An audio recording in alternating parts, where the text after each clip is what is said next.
Another setting here that can actually help you optimize your scenes is what's called the culling setting. So if we go into our scene settings, we have a couple of tabs here. By default, it's usually set to global settings. If we come over here to the rendering tab, we have an option right underneath it. It's called culling.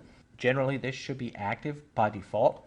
And what it does is that it says if our culling is active, then let's say we have an object that's outside of our render area. So you can see our cogwheel here, half of it is outside of the render area. With our culling set to active, then that piece of the cogwheel that is outside of the render area is not going to be rendered.